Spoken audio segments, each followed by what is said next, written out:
My main man, Big G, is in the building. Ladies and gentlemen, welcome to the big show. Big G had some technical difficulties, man. We appreciate you dropping in and getting back in here, G. Man, this computer was big trash. I don't know what the hell was going on, man. The links, the executive producer had to send me another link. That didn't work. I shut the damn computer down, started it up again, and we was chilling and talking right before. This is Right. ridiculous. I know what it is. I know what it is.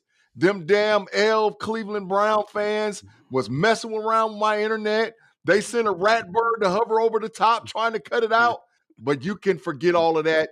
All you rat birds and elves, I'm in the building. I'm in the building. And Yenzies, you supposed to have my back. You ain't supposed to Heck, let stuff like this happen to me, man. somebody accused the Yenties of the ones that have messed with your internet. They said they were the ones messing with your Wi-Fi, G. What's that about? If one of you Yenzies mess with mine, and I know it's Claude. I know it's Claude or Jay Upper's Teeth or somebody. One of y'all done messed up. And y'all supposed to be watching the door and you didn't watch the door and you had me late to the damn show. What the hell is going on around here, man? But I'm cool now, though. I'm in the show, so I'm straight.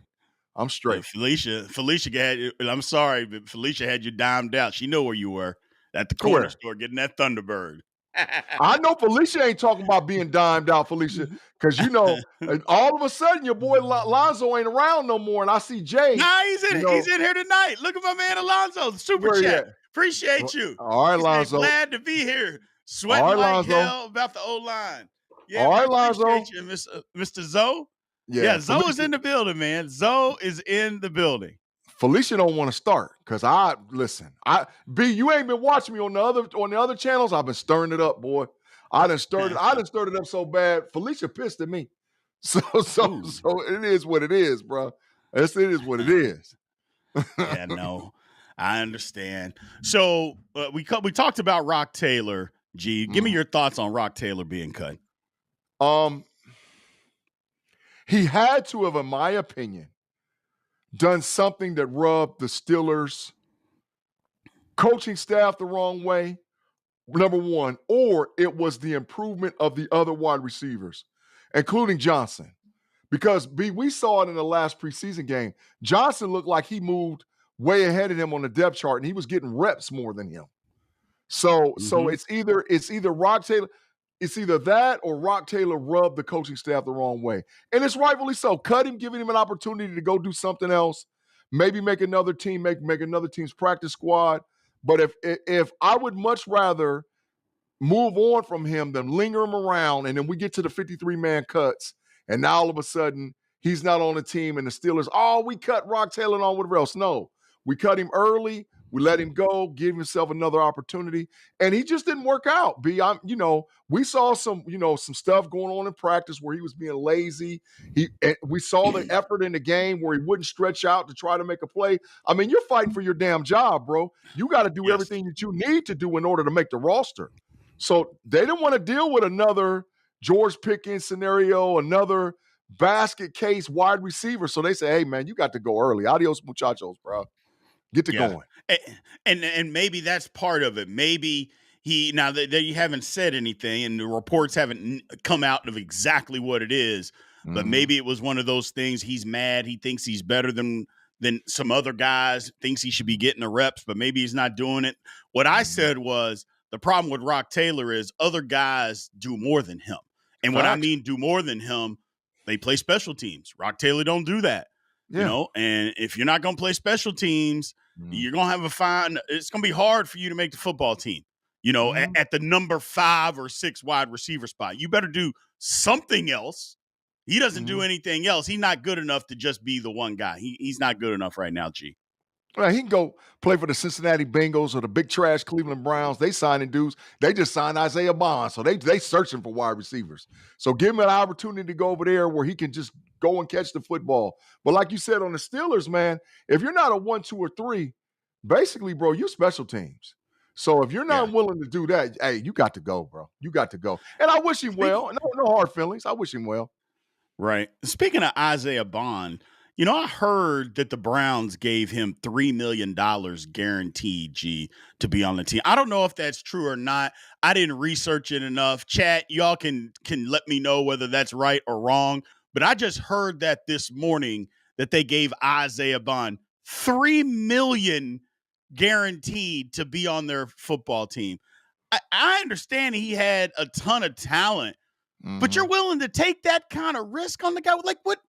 But it's the Browns. It's the Yeah, Browns. I'm about to say, B, what the hell do you mean? That we talking about the big trash Cleveland Browns that gave $230 million to Deshaun Watson and then all that bread to Myles Garrett.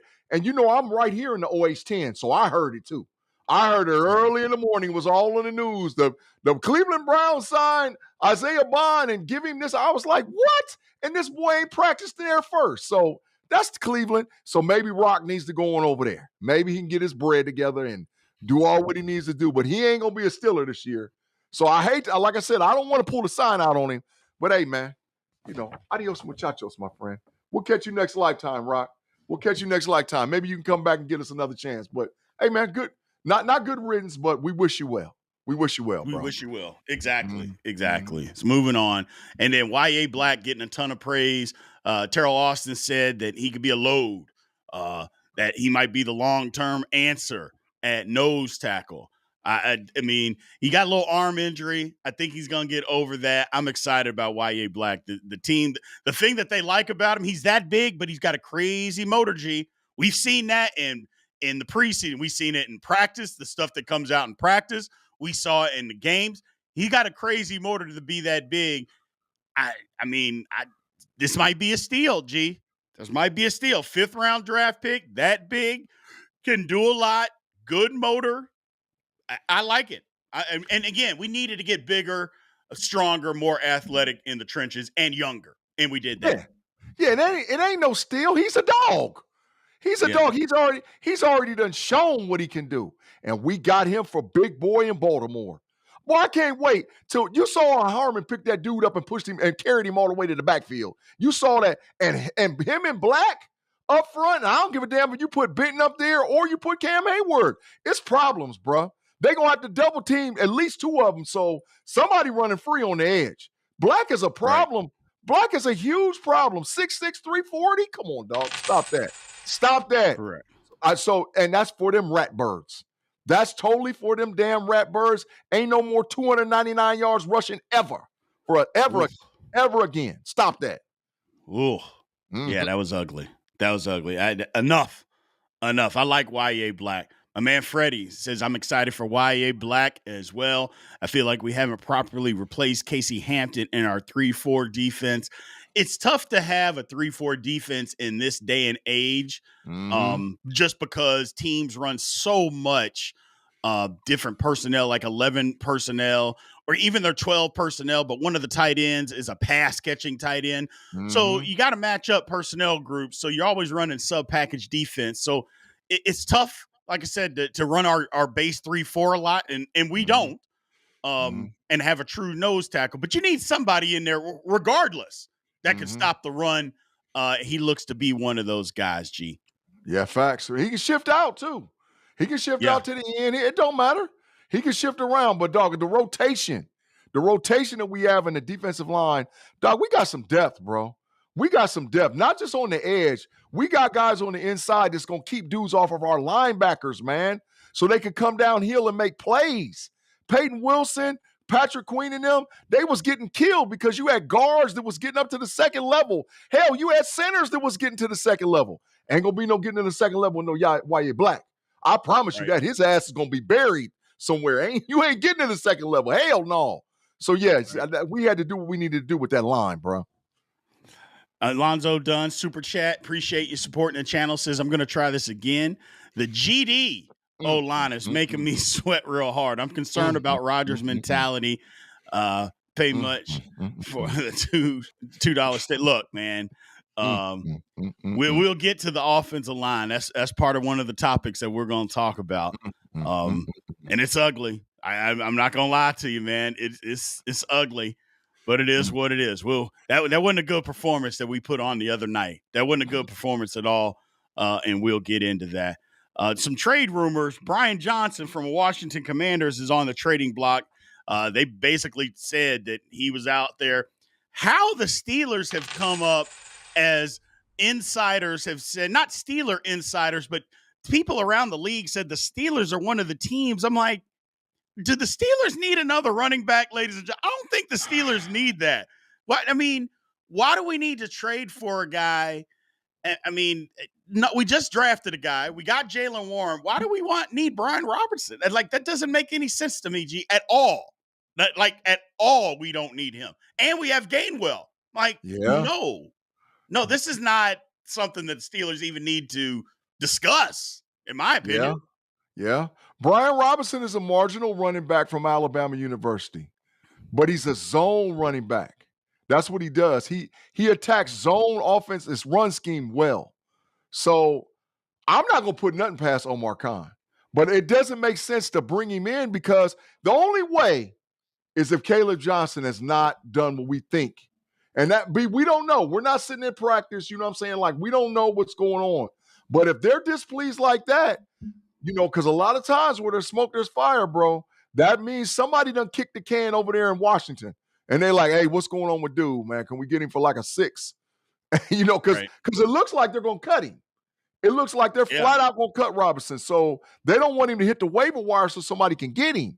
So, there might be something going on and we don't know nothing about, but I'm not mad about acquiring talent and bringing it into any room. But the issue is if you bring him over, are we going to keep 4 running backs?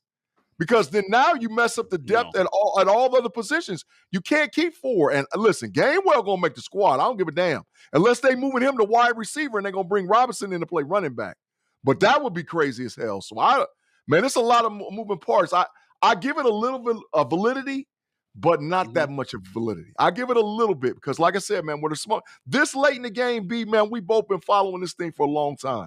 When you start hearing trade rumors this late in the game, somebody done kicked the can somewhere and found out what was going on, bro.